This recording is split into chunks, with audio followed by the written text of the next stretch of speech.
we now have the very great pleasure of reintroducing to you the Right Honourable the Prime Minister, and I am sure that the whole Dominion and beyond will have just as great pleasure in listening to his very strong and healthy voice as we have in transmitting it.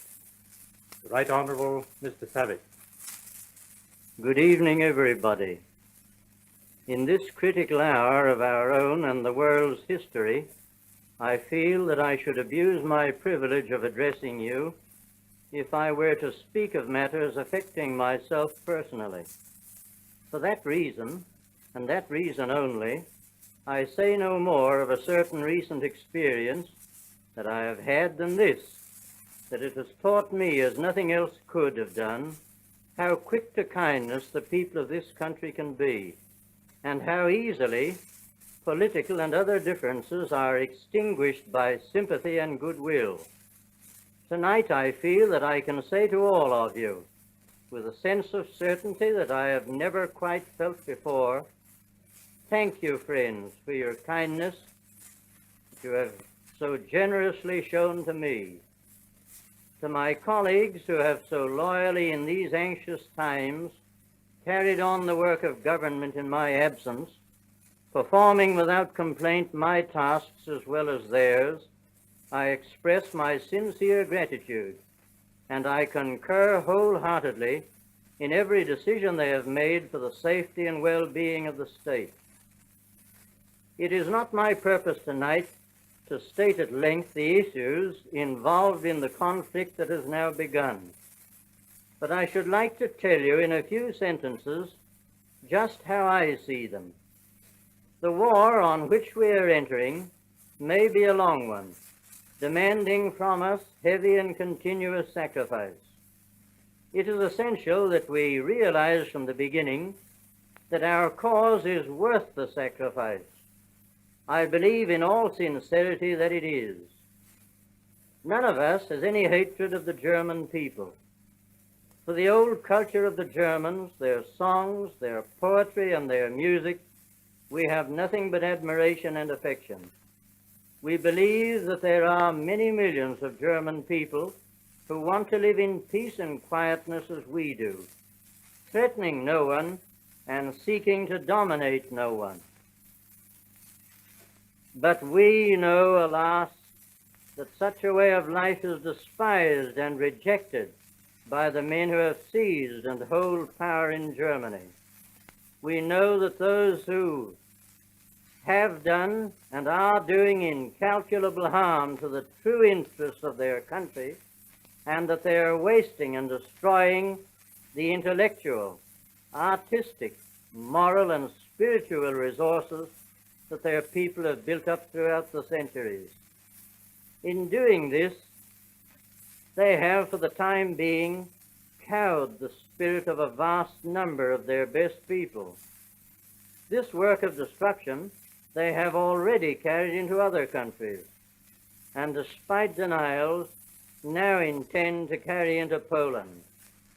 If they succeed there, they will next attempt the overthrow of France and Britain. Let us make no mistake about that.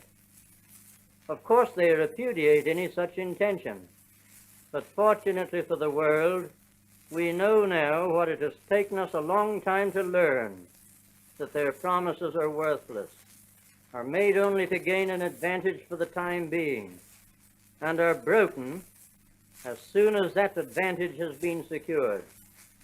Not a moment too soon have Britain and France taken up arms against so faithless and unscrupulous an adversary.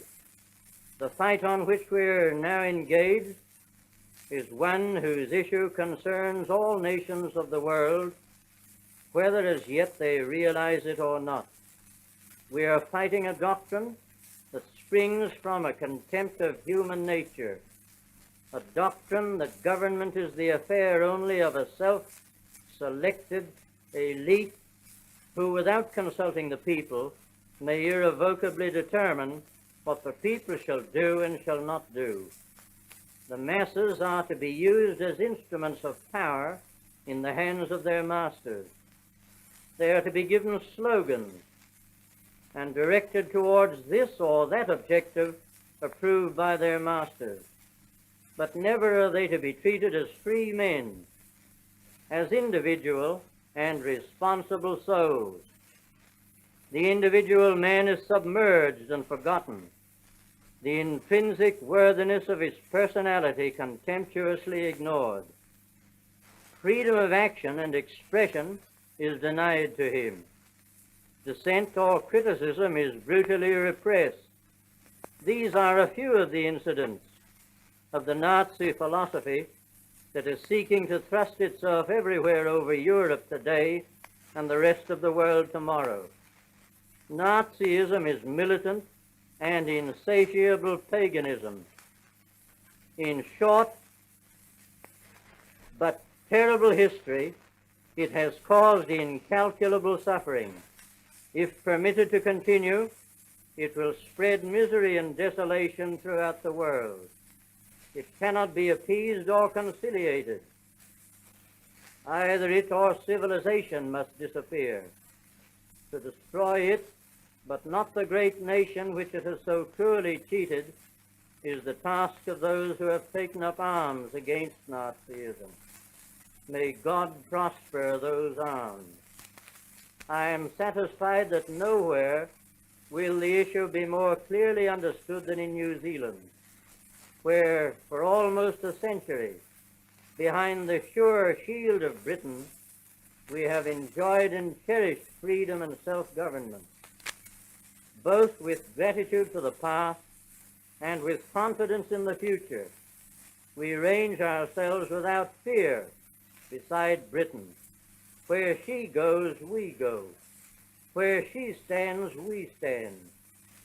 We are only a small and young nation, but we are one and all a band of brothers, and we march forward with a union of hearts and wills to a common destiny.